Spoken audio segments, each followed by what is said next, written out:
खडकवासला पाणलोट क्षेत्रात संततधार पाऊस, विसर्ग वाढवणार, पुण्याला इशारा। कोल्हापुरात राधानगरी धरणाचे 7ही दरवाजे उघडले।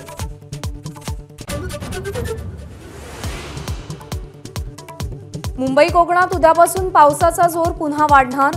दक्षिण कोकणात मुसळधार ते अतिमुसळधार पावसाची शक्यता। घाट माथ्यावरही पाऊस जोर वाढणार।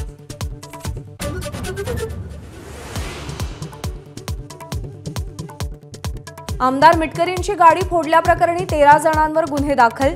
2 जणांना आतापर्यंत अटक। मुख्य सूत्रधार कर्णबाळा दुनबळेसह 10 आरोपी फरार।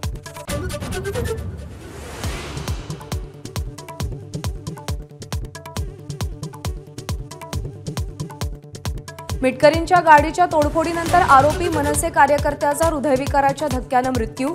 राष्ट्रवादीचे कार्यकर्तेच जबाबदार असल्याचा जय मालोकारच्या कुटुंबियांचा आरोप।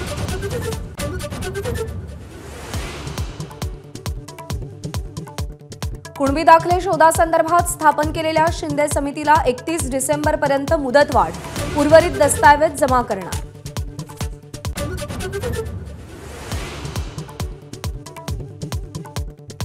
मराठा ठोक मोर्चाचे नेते रमेश केरे पाटील आज धडकणार अजित पवारांच्या देवगिरी बंगल्यावर। ओबीसीतून मराठ्यांना आरक्षण देण्यासंदर्भात विचारणा करणार।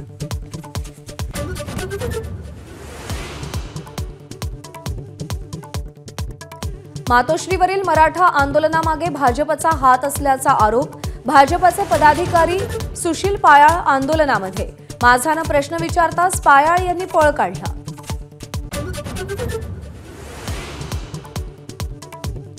ठाकरे गटाच्या शाखा प्रमुखांची आज मुंबईत विधानसभेच्या पार्श्वभूमीवर बैठक। उद्धव ठाकरे मार्गदर्शन करणार।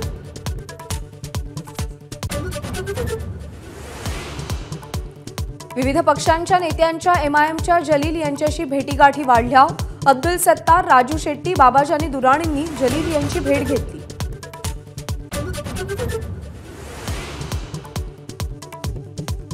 राज्यात 81,000 कोटींच्या गुंतवणुकीला मंत्रिमंडळ उपसमितीची मंजुरी।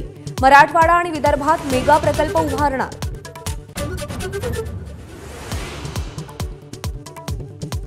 पूजा खेडकर प्रकरणी वायसीएमच्या डॉक्टरांना क्लीन चिट। सूत्रांची माहिती, वायसीएमचे राजेश बाबळेंकडून चौकशीचा सुधारित अहवाल सादर। सुदृढ मानसिक आरोग्यासह शिक्षण हा विद्यार्थ्यांचा हक्क असल्याचं हायकोर्टाचं निरीक्षण। विद्यार्थ्यांच्या आत्महत्या रोखण्यासाठी उपाययोजना करण्याचे निर्देश।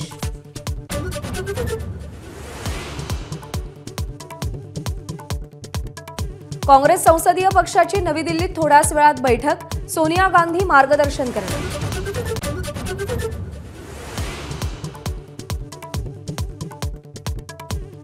श्रीलंकेविरोधातील तिसऱ्या सामन्यात टीम इंडियाचा यादगार विजय।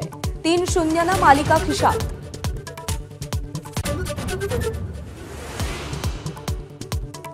संसदेमध्ये आज अर्थसंकल्पात रेल्वेबाबत तरतुदींवर चर्चा होणार। राज्यसभेत अर्थसंकल्पावरील चर्चेत निर्मला सीतारामन उत्तर देणार।